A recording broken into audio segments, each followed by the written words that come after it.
The views and opinions expressed in this podcast by the host or the guest do not necessarily reflect the views of Paranormal Buzz Radio or its sponsors. Use of any material produced by Paranormal Buzz Radio without express written consent is strictly prohibited. For information on everything Paranormal Buzz Radio has to offer, visit our website, paranormalbuzzradio.com. Like us on Facebook, follow us on Twitter and Instagram. Listener discretion is advised. I think I've always believed in the paranormal, but the deeper I get in this field, the more questions I uncover. I started a program called Seeking the Paranormal in an effort to gain insight and dialogue from others interested in the same things as me. And while we've learned a lot together, the questions still remain. So I'm bringing my thoughts to the airwaves, and I've brought along my friends, Adam and John, to share in the fun. Together, we'll tackle the tough topics and debate the evidence as we continue to seek the paranormal.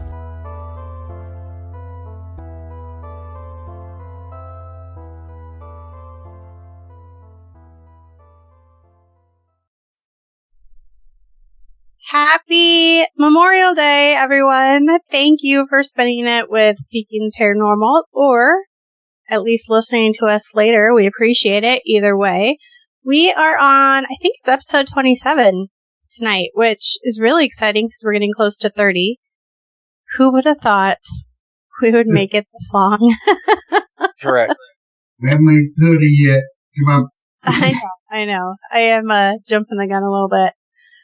So tonight I wanted to talk about something that after having done my research, I really should have done this research when I first started out in this field. And it's very clear to me now that nobody does this research.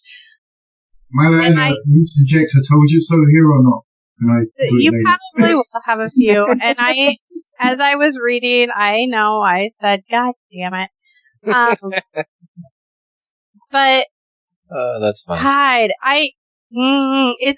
anyway, I hope that through the discussion that we're going to have tonight, that people will learn something, and I dare say that it may change the way people investigate. I think it's going to change the way I investigate. In fact, I told Adam as I was reading at work this past weekend, I think I'm ready to sell the K2 meters. I know, right? It's not because I thought the K2 meter itself was anything. It was that I thought EMF was maybe something to pay attention to. And I will ruin the surprise, but I don't anymore. Well, the thing is, we still use it, but we don't use a K2. There's an EMF meter, and there's an EMF meter that will tell you what you're actually getting, whereas a K2 will just go, well, I'm getting something, blinky blink. It does it all the time. I'm going to take it a step further and say that I don't know that I think EMF has anything to do with the paranormal. In fact, I found this website this weekend, and God bless it. The group is ASSAP. They are out of Britain. It's the Association for the Scientific Study of Anomalous Phenomena. I will put the link on our social media sites. It is not the most user-friendly website, but once you get to the articles and start reading them, it will blow your mind. And I'm in love with this website now and the work that these people are doing. Because they ask very basic questions and make you really start to think about the things that you believe in. In fact, I don't even know. I don't want to even go there yet. They made me think about a lot of stuff. So the main question is, where did this belief in EMF and the paranormal come from? And there's a couple of different places that depends on the website you want to subscribe to as to where it came from. Most of the websites that I read on, or most of the people that I saw mention where they thought the belief came from Persinger's God Helmet experiment. And I know we've talked about that in the past. Basically, long story short, without getting too scientific, Persinger discovered that low level frequency could affect your temporal lobe and potentially would make you hallucinate to the point where you would feel watched, or you may even believe that you've seen a figure. So that experiment in itself is highly debated. There's some people who feel like it was very flawed and incorrect. There's some people who think that he was right on the money. I think he probably had the right idea going. I'm not smart enough to say that there was any problems with his design or his experiment, but I kind of believe in it. The second place that I think probably more people were influenced was from ghost hunters. And I remember in the early part of that series, it had to have been the first season, they talked about, if you remember, they talked a lot about the effect that EMF could have on people. And that, of course, was going more towards the God helmet experiment. And they talked a lot about how too much EMF could make you feel like you were being watched, could make you feel very paranoid, could make you hallucinate and potentially see a spirit. And they talked a lot about that. And I remember it was about that time, again, we've talked before, in 2012, I took my class at a local community college. And I remember I'll call her my teacher for lack of a better title. She said to us, yeah, but if they, EMF can make us feel that way, but the ghosts can also feed off of that. And that makes them stronger, and that gives them juice to do whatever they're going to do. And from then on, and you can see a change if you watch the Ghost Hunters episodes, they slowly made that change too. And then it became all of a sudden not that the EMF was affecting us, but that the EMF was somehow affecting the paranormal activity. Now, what you can debate on whether you think that ghosts need EMF or if they cause EMF. And initially when I suggested this, that was kind of where I was going, was I wanted to know what EMF had to do with the paranormal. And because why are we looking for it? I don't even know that most of us know why we're looking for it. We just do. And the way we are doing it is by holding these K2 meters up and waiting for them to light up. And I mean, it's been said a million times over how misused equipment is in this field. And EMF is a prime example of that. God, I don't even know. Okay, let me take a step back. I have shared my opinion. I think obviously I now of the opinion that and I'll kind of talk about it further later, why I don't think EMF necessarily matters to this field. But I'm curious what your guys' opinions are. That's probably better English. What your opinions are. Do better on the English, dang it. What each of your opinions is. Yes, please. All right. All right. So, yes, after knowing John, and everybody that listens to this show knows that I don't read a whole heck of a lot, because it's just not my thing. Or at all. I read some stuff, just not very much. But anyways. Is it the stuff that makes you go blind? What? Yes, it is. I'm married to him, and I will tell you that is likely the case. I only read it for the letters page. Uh-huh. Yeah, all right, listen, fuckers. Now you made me completely lose my train of thought. Like, now everything that's going to come out of my mouth from this point forward is going to be like, blah, blah, blah. Well, put the magazine down. Come on, concentrate. You're making it worse. Okay. So, I do think that there is some possibilities of strange EMF. And I go off of one of our own experiences with it, and that was at the Squirrel Cage Jail, where we did have the K2 going off, which could have obviously been any number of things that caused it. But then we held up the tri-field meter to it, and it was clearly EMF with no real explanation for where that was coming from. So I think there has been some instances that maybe it's possible But yes, you are correct when you say that the equipment is being misused. Because as John has pointed out, and also in the one article I was reading, K2 meters are not shielded. And so therefore they can go off from anything, like literally anything. Any kind of speaker, anything can set them off. So, I think there's a possibility for it, but I think it needs to be approached properly, I guess is my point. And we'll see what happens from this point forward. Well, the K2 meter I do not like. I mean, the K2 is great because it's video friendly, so you don't sit around a room and keep asking questions. Eventually that thing's going to flicker. I will guarantee you. Whether you ask a question or not, except you get the question and then the flicker at some point, and then that will be great. And that's what you'll see the video edit of. EMF, for those that don't understand what it is everything from very low frequency radio all the way up through the spectrum of light, infrared, ultraviolet, all the way up through X-ray, gamma waves, anything that takes on a waveform, basically, is electromagnetic energy. So, the thing is, radio's in there. So if you're not shielded, these are, especially K2s, they're going to pick up radio. And it could be some guy going by with a CB radio, clicking, and then it could be something bouncing off the clouds and coming back down. You never know where it's coming from when it's not shielded.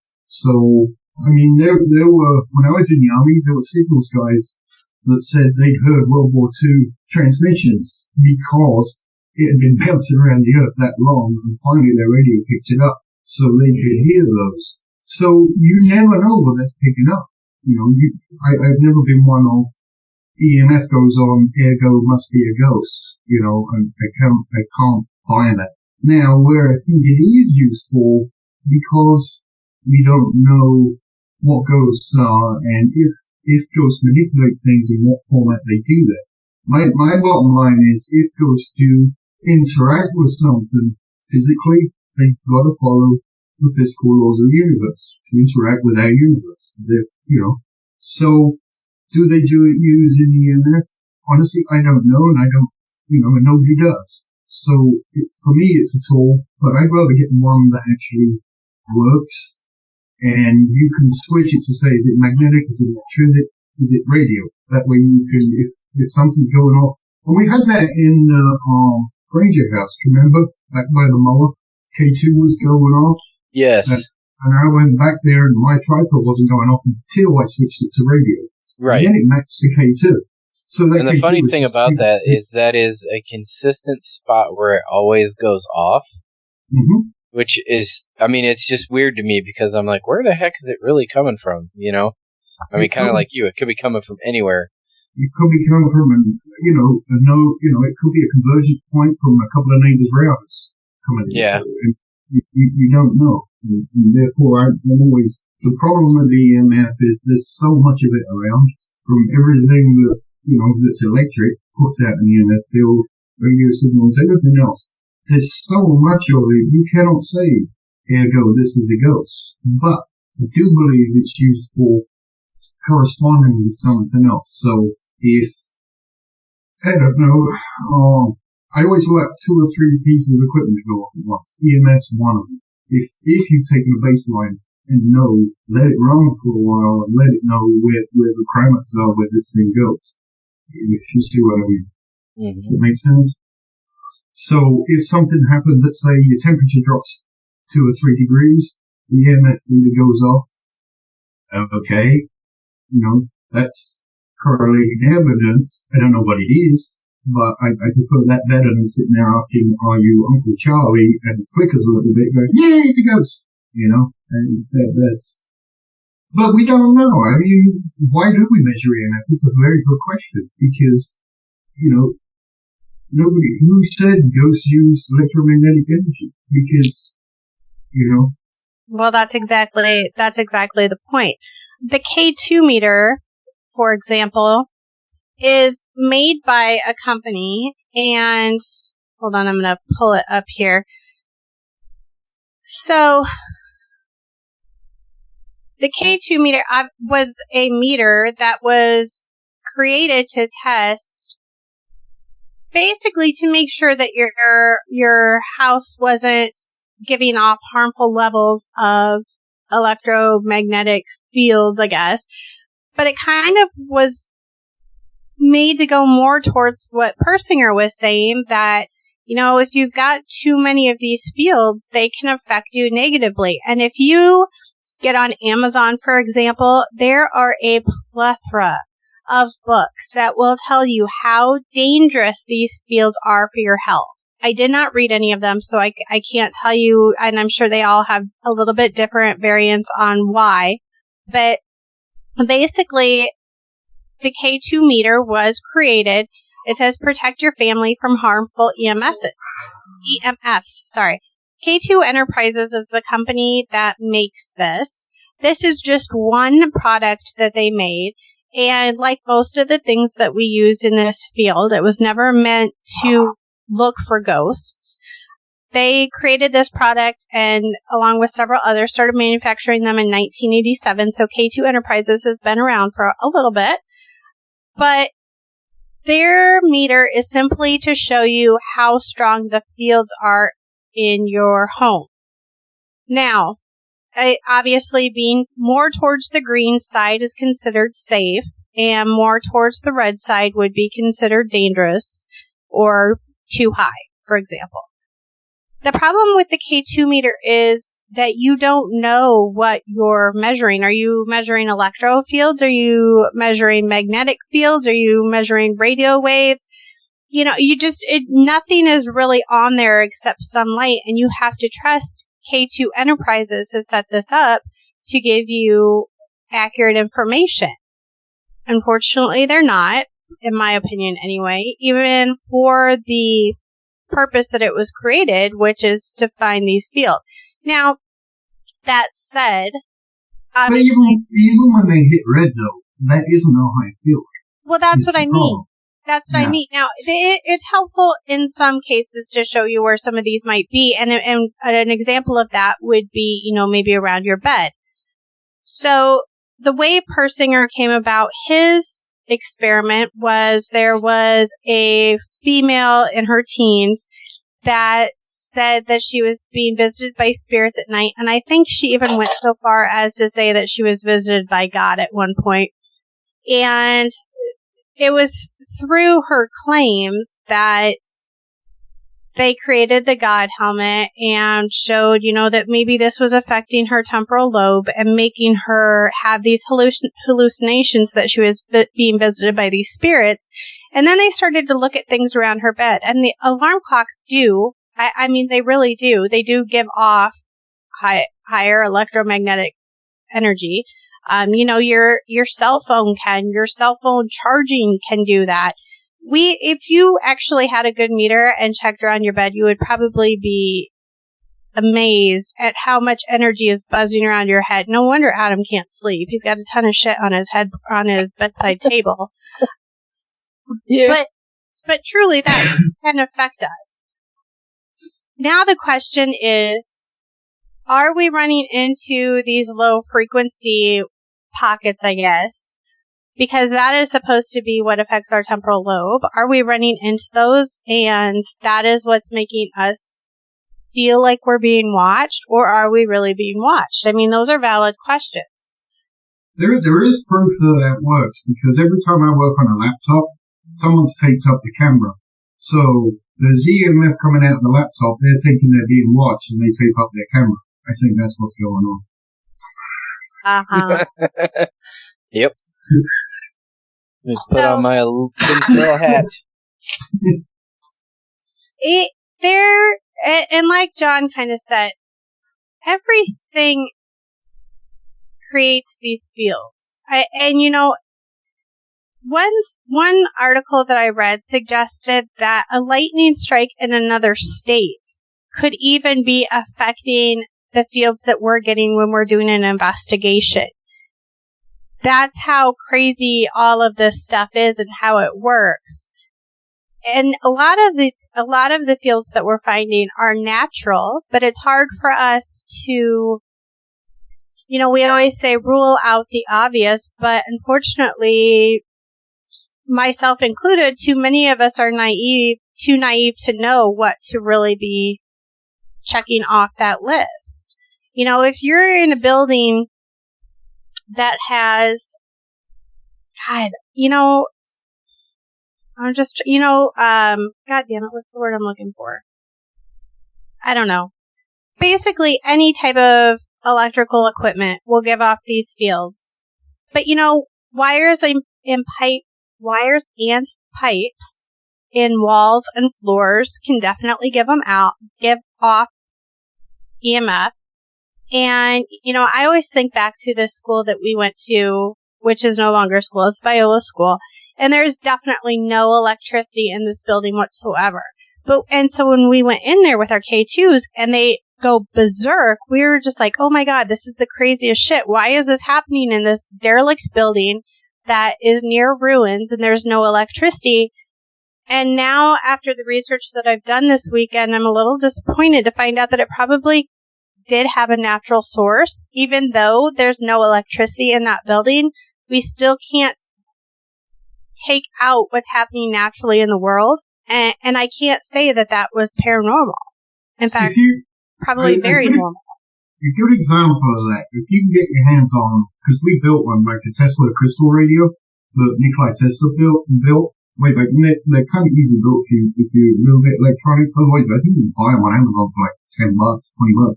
But if you plug that in and just listen to it, it has an antenna on it, and all it's doing is picking up EMF, radio waves, all kinds of stuff. And you will hear, and Tesla even wrote in his diary, it sounds like people talking, but I cannot bring myself to believe that these are people from another direction. All he's doing, instead of seeing the EMF on a little blinky light, you can actually hear him. And you go in the middle of a field, and you will hear it. You can hear these things, and it's just rare. And you can also hear, if thunder goes off, like you said, about state away, miles away, you will hear that thing. All of a sudden, you'll get a loud boom come through that thing where the EMF from the lightning bolt just travels miles and miles and miles and miles and miles, and off it goes. And that, for example, a K2 could be doing very easily, even in a building with no electricity, even though you don't know there's a thunderstorm, So, it's very much like the butterfly effect. Yeah. I mean, honestly, I think that because none of us, well, I shouldn't say none, because obviously there are people who are smart enough to know all of the options, but majority of us are not educated enough to know every possible circumstance or natural cause of EMF fields of varying degrees. I don't feel like it's something that we can include in how we investigate, because it's near impossible to rule out a natural cause for any high hits that we're getting. I mean, as I said, in this building where typically I'd walk through, and the fact that I'm getting crazy hits all over the place on a machine that's telling me that there's electromagnetic fields, and we're so used to saying, my cell phone was off, so it couldn't have been that, because I've watched TV enough to know that I need to turn my cell phone off when I'm doing that, and I didn't have anything else with me that was giving off signal. Well, the truth of the matter is, even if your cell phone is off or on airplane mode, you can still get fields off of that, because it's still cycling, whether you think it is or not. The equipment that we're using can give off the fields. Fuck, that K2 meter can give off fields, because it's an electronic device. Mm-hmm. I mean, it just here's the thing that blew my mind the most, too. I'm going to read this to you because I literally wrote duh above it because it was so obvious. But that's why I am now in love with this group. So it's talking about, I'll just read the whole thing. So it's talking about baseline readings. So it is common practice at the start of the haunting investigation to go around a room looking for particular sources of EM fields and to get an overall baseline reading for the area. The idea is to see if there are spikes above the baseline during the vigil that might correspond with paranormal activity. The problem with such baseline readings is that they assume that at the start of the vigil, somehow everything is typical, average, or normal. Duh! Duh! Where did we ever come up with that idea that this is what we should be basing everything off?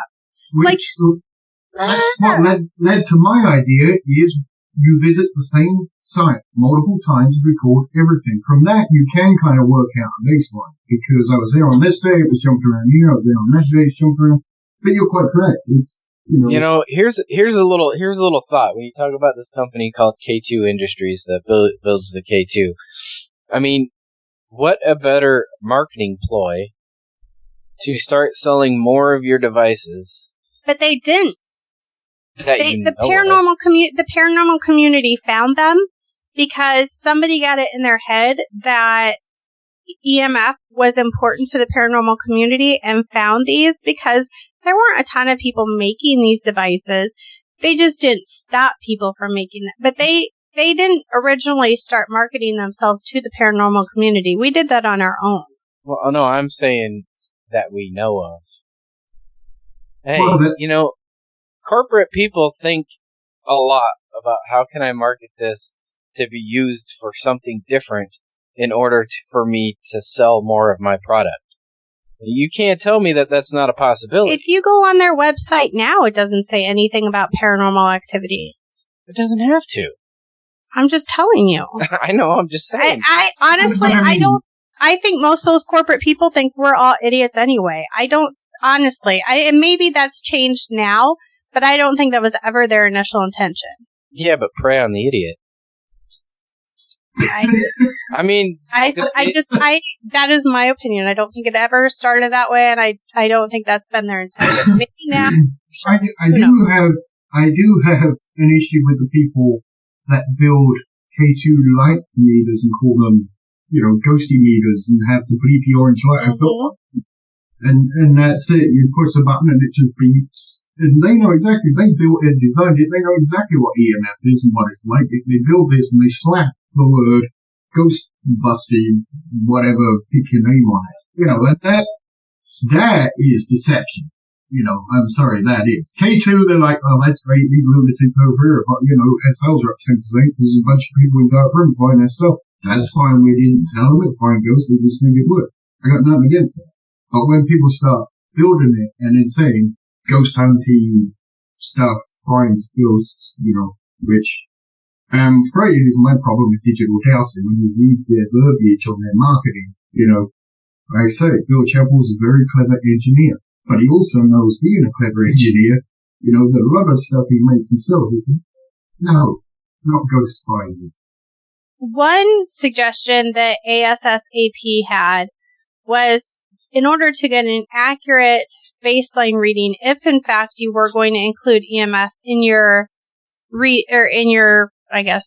investigation, that you would need to take a measurement in the exact same place in the room, and actually suggested that you have 2 to 3 different devices set up in the same room, all stationary and static, for 24 hours. And that gives you an idea of what that room is like. And then, like John said, you have to continuously come back and constantly be getting those readings in order to get an accurate reading of what's normal and what's abnormal for that building. None of us do that. Well, they also, with the K2 being I don't know if I'm going to use these right words, but it basically single wave it's single direction. So it's only taking readings from the front of the device. And so if you move even the slightest, you're already affecting the reading that you're getting. So the proper way to use these meters would be to put them down and not touch them again throughout your entire investigation. So by even carrying them around, we're misusing them. So here's the interesting thing about this, and pretty much everything else that we use to measure, but especially EMF meters, is there is an idea, and it's also a paranormal idea, but nothing to do with ghosts, in that we can, and you pointed this out before, there are people who maybe have PK. So maybe somebody, when you're sitting there and concentrating on the ghost asking the question, you're concentrating, it's a person setting that off. And the reason I believe that that's possible, if you go and look at the Philip experiment, they made up a ghost. It wasn't a real ghost. They made up history, gave him a name, everything. And they sat and did seance stuff, and the stuff started working.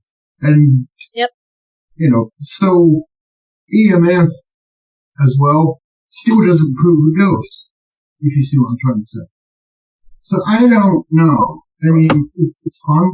And we've talked about this, you know, amongst the cells and stuff, is that if I thought that was happening, what I would like to do is then take each member aside and then have them sit there and see, you know, if they could set it off, and if it's a certain member in the group setting it off, or a couple of members, or whatever. That's also a test you would need to do if you are getting spikes when you're saying, no, really, that's a ghost. We've done baselines and everything, and we're still getting spikes.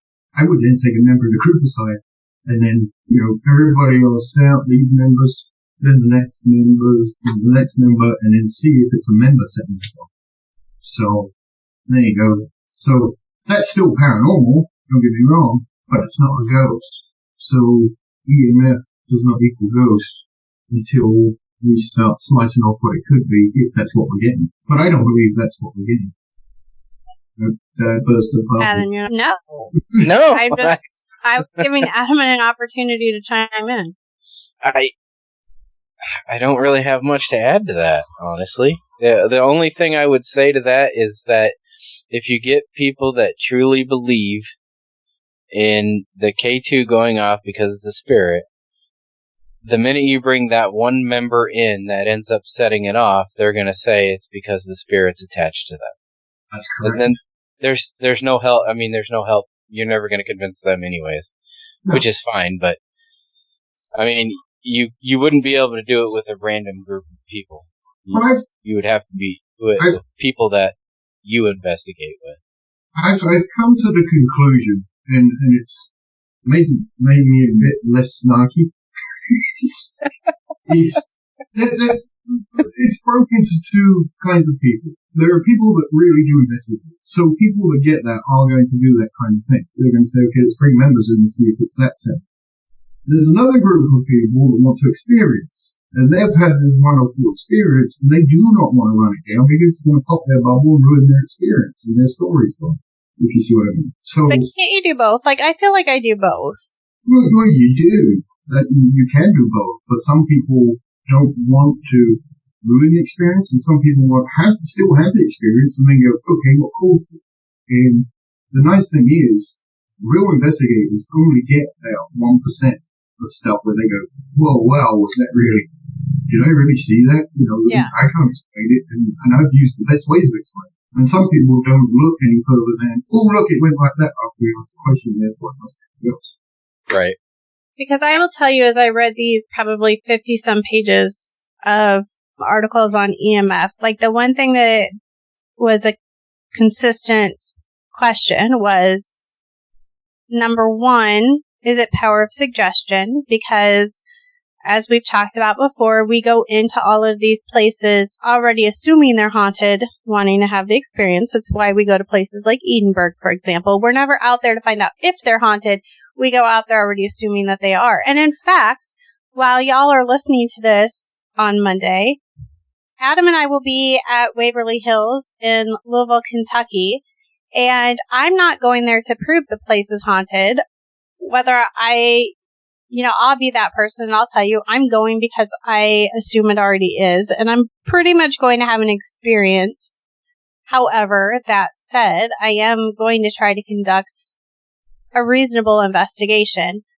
But the other thing that really concerns me is, there is some convincing evidence that these low-level energy fields could be, causing our brains to think we're hearing or seeing things. And I always, while I was reading, I kept going back to our experiences at Edinburgh, because if you haven't been there, go sometime, because it really is just a crazy, crazy building, in my opinion anyway. And I think all three of us have had a very similar and separate experiences of disembodied voices.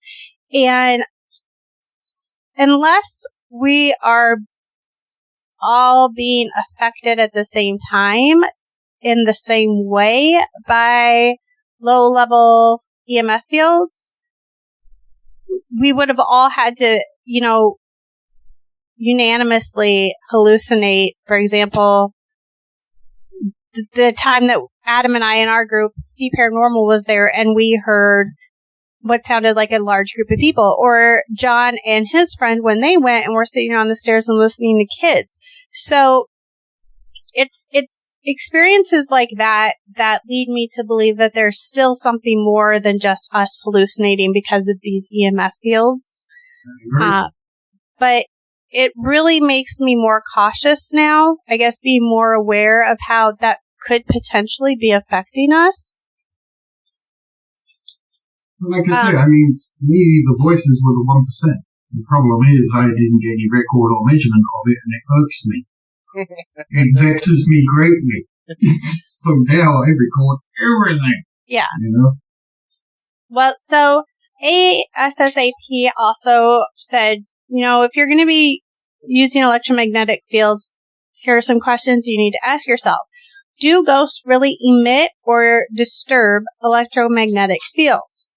Before we can answer that question, there's a more important one to be answered. Are EMF meters even capable of demonstrating that ghosts emit EMF fields?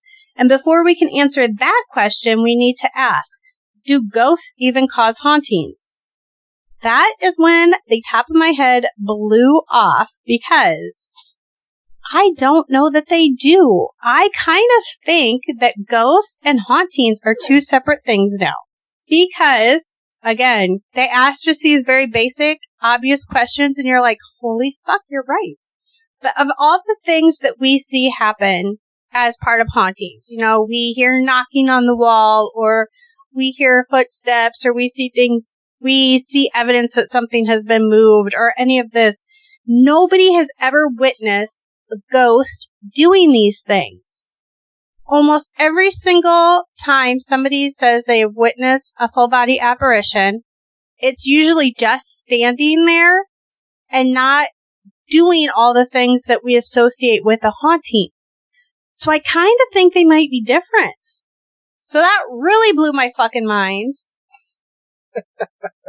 Holy shit. I think I've said this before myself a few times. He goes, really? They'll go, oh, you're a dick. Listen, you didn't ask the question right. Oh, okay. You have to read it that way, and now I'm like, oh, I get it. Yeah, so.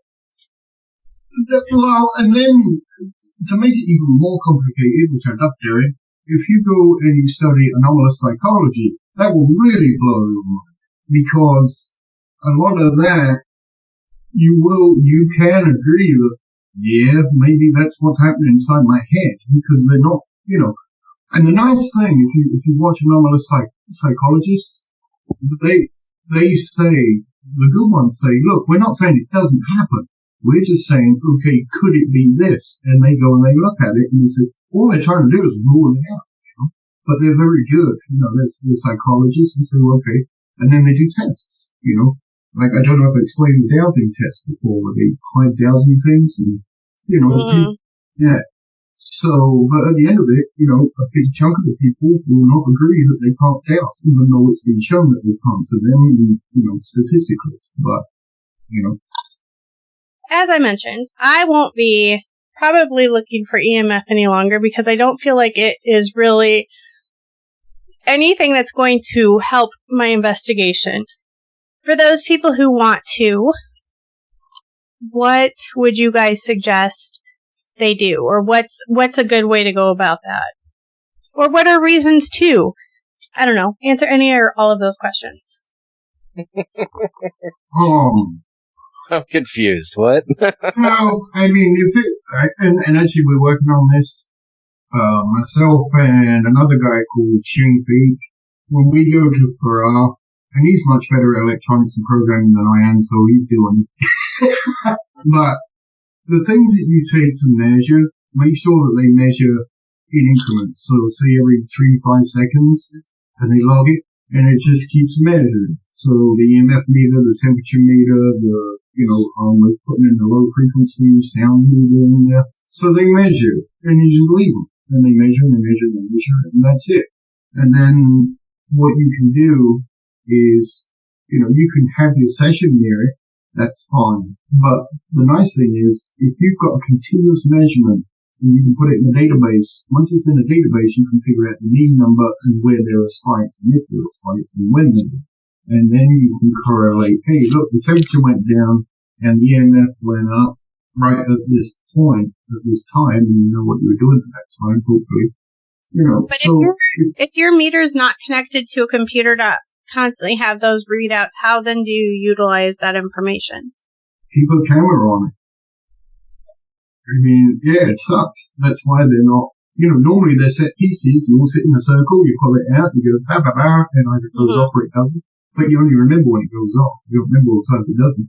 So, that empirically for me doesn't really mean much, But as if you're doing a full investigation, empirical investigation, where you're trying to measure everything physical that you can think of, then that's one of the items that you throw in the kit bag, as long as you can do it in that way, if that makes sense. Okay, so let's take it a step back then. Why do we think EMF might be important? Your turn, Adam. Oh my goodness. No, actually that's yours, because you talked about it has to exist in the physical world. That's basically it.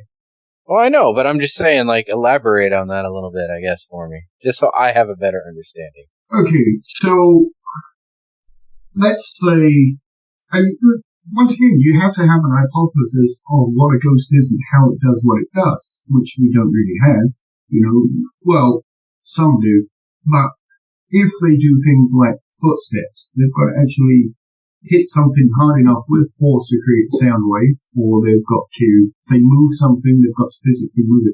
So all these things are physical interactions, whether it's a sound or a movement, or even if you get an apparition standing there or a shadow person, they're affecting a light wave, because if they didn't, you wouldn't be able to see them. So they are affecting the physical world in some way.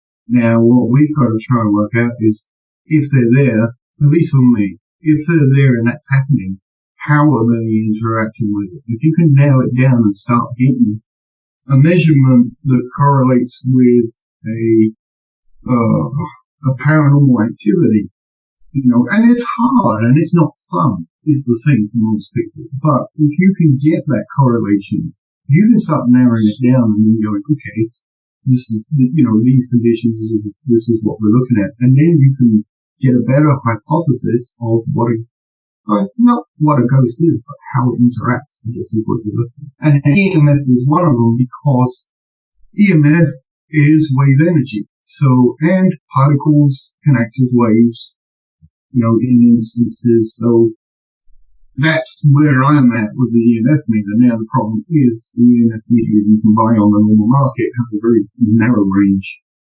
of wave, the wave field. But then you're checking things like light wave fields with infrared cameras. That's a certain EMF band. If you get a full spectrum camera, you're getting the ultraviolet as well, so you're getting all of the light wave band, or a lot of it. So you're doing that, but then the other wave bands, you're going to have to use an EMF detector. But once again, you're going to have to use it properly, get continuous readings, not just whipping out in the middle of the seance to go, vigilate! So for me, EMF is kind of important, but not as per kit. And at the moment, the best I can do is a tripod, and we use it. Hopefully we'll get something meaningful. I've never got, one time we got something meaningful, and the only reason I think meaningful is because it shot up when we were doing something. I think we were using Spirit Box, and we were getting a lot of answers out of it, or we felt we were getting a lot of answers out of it. And the EMF meter suddenly just started to shoot up. Nico went to take a picture of it, and that picture was just frazzled. It was just a big frazzle. Yeah, so, and that so didn't now we've got but how do you know it wasn't interference from something else? We don't. But what I'm saying is we've got three things that correlate. We've got So even if it's an EMF, I've never had my camera frazzle like that and just take a picture Well, of I don't stripes. disagree. You know? So it's, what I'm saying, it's a correlation of three things. We think we're getting a lot out of the spirit box, the EMF meter goes up, and the camera just takes a picture of a bunch of lines as if it's getting electronically interfered with as it's taking the picture. So, okay, now, am I going to say, that's definitely a ghost? No, but I got three pieces there, that's my 1% right there. And I'm like, I can't explain that. Nothing I know of that would do it, you know? So. Well, and another thing that was suggested is just another big point, with the K2 meter, you have no idea what range you're really looking at. But who decides at what point ghosts, for lack of a better term, is able to interact in? And what it seems to look like is that the field that a lot of these meters are set to react to are ones that are kind of set aside for, I'm trying to remember what it said, maritime communication, which basically would mean ships, boats, whatever. And then unauthorized use of waves, basically. And that's where, like John was talking about, those radio waves from World War II coming through. I mean, shit, that's been there for how long and coming from how far away and just coming out now. Who knows how often you're coming into contact with things like that on your meters. And I mean, that's just a prime example of things that we wouldn't typically know to rule out, because I think most of us haven't done enough research on the equipment we're using to know that that's a possibility. I would love to know, because I'm guessing it is 98% of the people, or 99% of the people who use K2 meters have no clue what they're measuring, why they're measuring it, or what really can affect it. No, I completely agree with you. Yeah, but that 99% will argue steadfastly for it, though. And so you don't know what you're talking about. It's true. You know, you don't understand. You see, they can interact with these things, and that's right. It. That's what you'll get. Well, and even the shows continue to use them. I mean, everybody always holds ghost hunters up on this huge pedestal about, they're so much better than Ghost Adventures because they, don't talk about orbs and so forth. But they're still using K2 meters, aren't they? I haven't watched it recently, but I know the last time I did, they were using K2 meters. We've talked about this before. When shows will add science/pseudoscience on there to add to credibility. It doesn't have to be real science. It's adding credibility by going, look, we have scientific meters. It's like, they don't really explain what they do. They'll go over it very, very lightly to give you, okay, what's the difference? You ask people, what's the difference between an electronic field and a magnetic field? So, when you switch it between magnetic field and electronic field, what's the difference? People, they don't go over that because it would take a very long time on their show. Well, they do spend quite a bit of time here. Well, we believe that ghosts can manipulate, and they put a lot more time explaining that part of why they're using it on it. And I think, that gives them, quote, scientific credibility because they're using all these gizmos. And people say, well, if they're using it, must be good. One thing I did question as I was doing my research. So, C Paranormal did an investigation at the jailhouse in Elkader, Iowa. Basically, it's now a bed and breakfast. It was the county jail for nearly 100 years. Beautiful building, but the jailhouse still exists within it. It looks like a house on the outside. You never would have guessed it was a jail, and to know that it was a jail into this century is mind-blowing, quite frankly. But Adam and I were up on the third floor, and I have a little static meter, is what it's called. It is a digital dowsing static meter. Basically, it will flash colors, supposedly, if something comes into contact with it. Now, I take it on almost every investigation, and I can count on one hand how many times it's gone off. And so when it first went off at the jailhouse, and we didn't even know what the light was. We were all like, spent 5 minutes trying to figure out what that flash of blue light was before we finally remembered, oh, it's the static meter. Well, Adam and I sat up on the 3rd floor and, asked yes/no questions, said once for yes, twice for no, and had a relatively convincing conversation with relatively clear yes/no answers. And I don't know how to explain that in light of my new theory. Static's not the same as EMF, though. But static is even more, in my opinion, even less. It's harder to say that something is a paranormally created field of static electricity, I guess, than a natural one. I don't know. Into that as well. Static is, I don't know, it's a lot more regional, as far as I understand it, at least. So, static wants to ground itself. So, right. Wherever the charge is being built up, it will ground itself as quickly as possible, and then it's done. It's not flying around everywhere. Like a thunderstorm, you feel it building, but you haven't got, and then all of a sudden it will come down to the lightning bolt. And you've got static in the air and make your head go up or what have you not, or your rubber balloon and your hand sticks to it. But that goes away very quickly and grounds quickly, and it doesn't, if there was static electricity everywhere, you'd hear them standing up all the time. So, to me, static, if that's what's happening, is a lot more plausible than, because it's easier or at least it should be easier to find out a source of static electricity. If you've got one sitting next to a nylon balloon or whatever, the balloon did it. Or if it's on carpet, like nylon carpet, then I'd say probably the carpet. Well, it was on carpet, but I will point out that it was August, so it was very humid. But I've never been able to replicate that experience, and unfortunately, we haven't been back to the jailhouse in either. But that's obviously something that I would want to try again. Now, in your opinions, do you think static is something that is more worthy of our attention than EMF?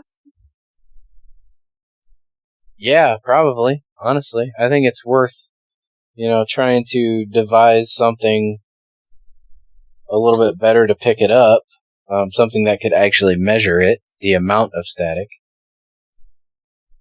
Well, I will counter that by letting you know that Paranology's Periscope, which we have, we do, is a static meter. That is true.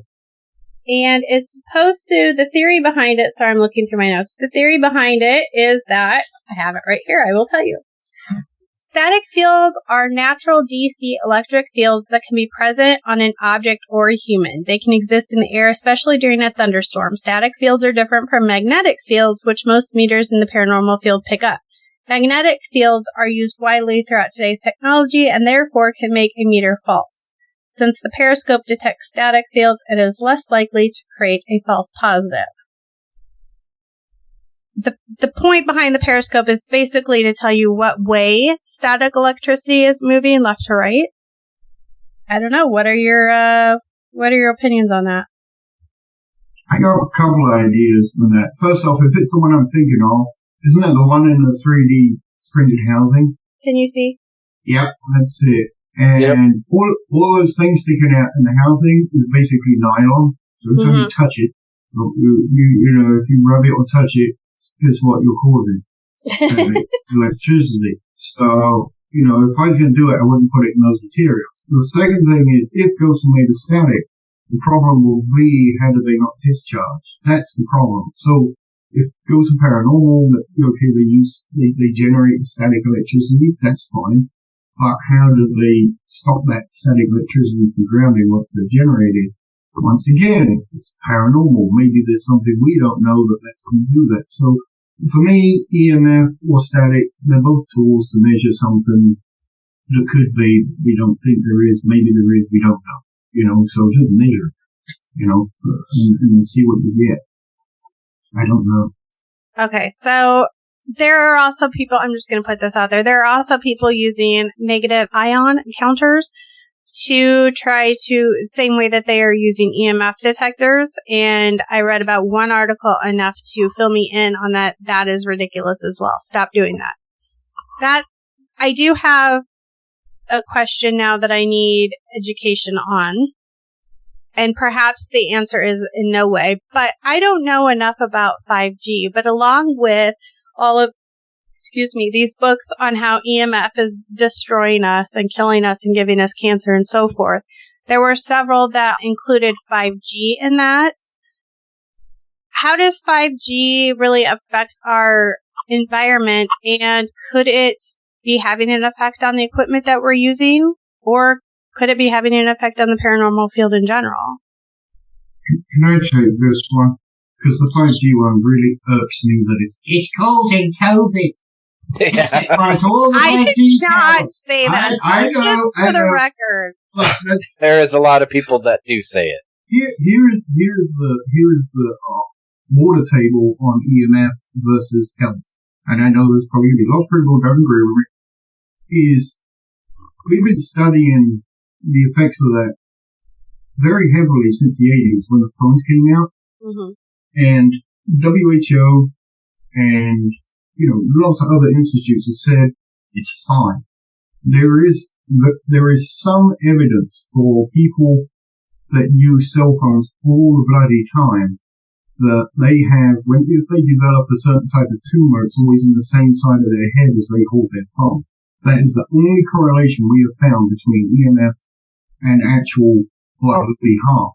Now, we also know that if you put your head by a very strong EMF force, and when I say very strong, I mean very strong, it will affect how your perception sometimes of reality. You can have up top, headaches, hallucinations, this and that. Long-term effects haven't been proved. But that's a very strong EMF field. So I guess, we've been doing it for 40 years worth of statistics testing, yada, yada, yada, and the amount of deaths caused by what people suggest it does hasn't gone up at all. Lots of people haven't started dropping dead since cell phones came out or microwaves came out, or, the death rate isn't any higher. So, the EMF thing, and I'm not saying everybody before I get attacked, but some of it is they'll get a piece of information, will go in their head.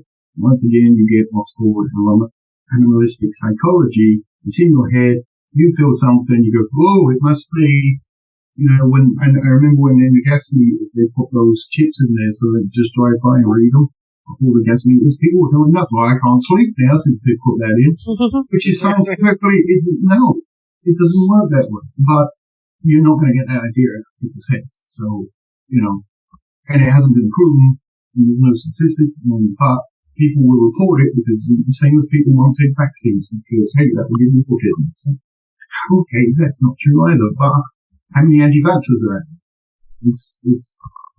So that's my take on the EMF and, 5G. 5G is just a different wavelength. Yeah, if they were putting out microwaves, I'd be scared. But do you think that could affect the EMF detectors people are using in the field? I don't know enough about it, so I can't say yes or no. Well, once again, it depends on what detector they're using. So okay, K2, because that's the one that's most widely used. Honestly, I don't know because I haven't looked at what wavelength that is, but I would imagine on K2, yes, it could. If you're by a tower, that's going to affect it because those things are so susceptible to that anything. A 5G tower, And plus, all the phones going to 5G. The 4G phones affect them. Guess what? I think the 5G probably will too. Mm-hmm. Mm-hmm. Okay, well, I guess what I really wanted people to get out of this is don't look for EMF unless you know what you're looking for, why you're looking for it, and how the device in your hand does that for you. And if you're using a K2 meter, all you're detecting is if there's a field there and it does not detect anything paranormal. Because as it's been pointed out everywhere by everyone, we don't know what is paranormal yet. I like I said, I will put a link to this group's site. I highly encourage you to look at some of their articles because they just have a way of putting the questions to you or stating things just so blatant that you write dub of them, because why would you ever think just because you walked into a room and took a baseline reading that was going to be your average? Why does it have to be that way? Well, because we saw it on TV, as honestly, and sometimes you don't realize how much you're mimicking TV. And I guess I just, in an effort of progressing this field, anytime I can get myself and the others around me to recognize when we're mimicking and not doing anything that's really worth a shit, I want to bring that to the forefront. And so, in my opinion, if you're using a K2, it's time to get rid of it. Unless you're using it to have a good time, in which case, carry on. Right. Well, but K2 is not. I mean, the K2 meter, I think we can all agree, is not really doing you a whole lot of good. I mean, and we always say unless you're using it in conjunction with other tools. But even then, it depends on what the other tools are. Just get a tri-field. Get a tri-field, not a KT. They're not that much more expensive. But even then, I don't think I think that people get those and they still don't know enough about what they're doing or what they're looking for or why they're doing what they're doing. And in fact, I still think with those, you still kind of have to, if you want to get a true reading, you still have to kind of just let it sit static and take readings instead of carrying it around. Because, for example, in the Granger house, as soon as that furnace kicks in, those motors go on, that thing goes, yep. And then they're like, oh, something's happening. Yeah, I'm getting warmer. I mean, if you sit in the dining room at the Granger house and you are on just that one seat towards the end, on the what would that be? Southwest side of the table? They just even start to kick on and your EMF detectors are going to go berserk. Or near the floor, they'll go berserk too. Especially in the dining. So, yeah. I mean, on the table, like, you don't even have to, but that's the point, because, you know, you're thinking, oh, I'm sitting at the table, it's not down on the floor, but I mean, people, I'm telling you, you don't have to have it right on that. It can appear to be floating, that doesn't mean it is. Well, the other thing is to mention, if you're going to use one, don't walk around with it. I see everyone walking around with it. Don't walk around, because by moving it, even if it's a still field, by moving it, it thinks it's a changing field. Yes. So just leave it still. And if you want to use one, leave it still, get a good one, leave it sit, and record it record it all the time if you can. Yeah. But for as long as possible.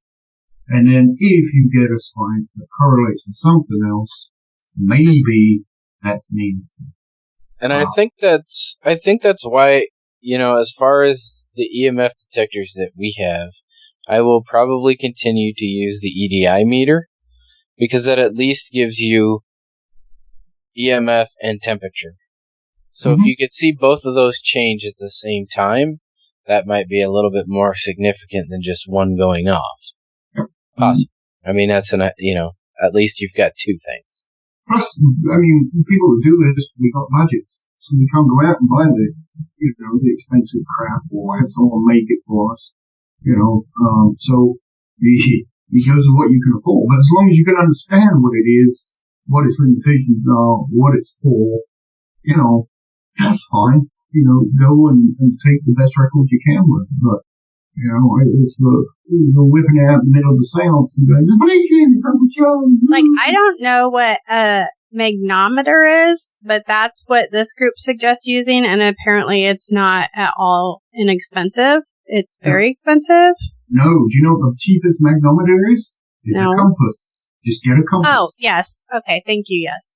Mm-hmm. But that's what basically they said. If you're gonna look for it, use a magnometer, but even that's not foolproof. I'm just to the point now where I can throw in the towel and know that I don't know enough about EMF, that nothing I'm going to get using anything I own is going to give me enough proof of anything. I'd rather just take my voice recorder and say fuck it with the K2 meter and have one less thing to carry around, quite frankly. So that's where I'm at with my life right now. So. Cheers. Because I just like to record everything because, that's how you get better. Well, but you and I also come from two very different perspectives. Yeah, we did. Much more interested in the science. I am much more interested in somebody just talking to me. So I don't want to know the who or the why. I want to know the how. And that's all I want to know is the who. So, yeah. Together, John and I will have a really good scope of what's going on, but we're coming from two completely different sides of it. So, which is what makes a good group, though. We discuss this with other people. You have someone that's really good at doing research, and someone that's really good at electronics and physics, and someone that's really good at, everybody has a part to play. Mm-hmm. So, I'm really good at jacking shit, carrying equipment. That's my job. Yay! That's not true. I'm the equipment carrying guy. That's what I can do. There's two is needed. Older people ones. I'm the guy that somebody says, hey, climb up to the top of that thing and put a camera up there. Okay. Whatever. First of all, we don't climb up and put cameras on top of anything anymore. We did at the Weeding Theater that one time, and yeah. Best piece of equipment to take is your brain. And keep it switched on. That's all. Keep it switched on. I don't know. That's even questionable sometimes. No, Adam's got a pretty good in it. Oh, Adam. Yeah. So do you. We're talking about Adam. If you're talking in general. Well, no, in general it's true, but sadly, switched on is not always apparent. I would agree with that. So. Well, I would like to be the first to congratulate John on his inclusion into the Granger House Board of Directors, which at the time of this recording took place last night. So we are pleased to have him on board, and it's good to know that we've got another person on who cares about our building and everything in it. So congratulations. Thank you for having me. Appreciate it. I have a laundry list as long as my arm. And I'm glad to do it though. It's fun. Good. Well, and I am sad that you will not be accompanying us this weekend to Louisville, but Waverly. Yeah, which is in Louisville. Yes. But Methwick needs you. So they do. Especially now because their internet's starting to go funky, and I know I'm going to get caught out this weekend. So. Well, that's because everybody is on the internet. So. I know, if it goes down for 10 minutes, you get a call. Why isn't it working? Because you broke the internet, that's why. Right. Nobody can have it now. Selfish. Yeah, go in the corner and think about what you just did. Right. All right. Anything you two want to add on EMF? Nope. I mean, in general, one thing I will add is ghost hunting is a hobby. We're never going to prove it. None of us, all we can do is add to the data pool and point things out. But part of the hobby is, or should be, is educating yourself. So don't just sit back and say so-and-so said, and these guys are doing it. Actually look into it and get a little bit of education. And I agree. Find. I concur wholeheartedly. Well, I don't have any ideas for a topic for next time. Do either of you? Nope. Crickets. Okay, we'll come up with something. We will put our heads together, come up with something. Until then, if you want to catch up with John and what he's doing, you can catch him with Phantom Science, and they are phantomscience.net. Their podcast airs on Sunday night. I always forget if it's 7 or 8. 7. 7 Central, 8 Eastern. Yes. So check he and Nico out. They're always having good scientific conversations, much more so than we typically have. But, they're a little bit more mature than we are. What are you going to do? That's not got anything to do with it. And trust me, my podcasting is not mature. Good. Gotta catch up. Oh, you know what? As I'm starting to put out our stuff here, I I forgot to mention, I did ask sorry to backtrack here, I did ask our social media people how they felt about EMF and if they thought it was important to a paranormal investigation on Facebook. Never to be disappointed with our Facebook followers. 25 people read our post and clicked on it, and 0 answered the question. Yay! Is that par for the course? Yes, never let down by them, ever. Things were slightly better on Twitter. We only had 6 people vote, but we had one person say, I'm not sure, one person say no, and 4 people say yes. They thought EMF was indicative of the presence of paranormal activity. So, no comments though, so I don't have any comments from anybody to share, but I thought I would share that. They're going to listen to this and stop listening now, those 4 people that said, yeah, it's very important. Go get in there and make the lights go. No, you'll say no now. I'm listening to you. You don't know what you're talking about. Exactly. Well, and I always tell people, if you've got a different opinion, please share it. Nobody ever does. But I would love to read your comment and have a discussion about it. So, if you've got a good enough comment, maybe we'll include you in our next podcast and we can have a conversation about it. So, highly encourage you to leave your feedback. We are always open to it. That's what makes good dialogue. Anyway, if you want to catch up with John, he, of course, is on phantomscience.net. You can find me on Facebook and Twitter at @CParanormalSarah. It's SEE, Paranormal Sarah with an H. And then, of course, the 3 of us are on Facebook, Twitter, and newly on Instagram at Seeking the Paranormal. What's Instagram? Right? That's kind of how I feel about it. I'm learning. I'm getting slightly better at it, but. And with that, we will leave you until next time, my friends. Take care of yourself and keep seeking the paranormal. We're out! There it is. There it is.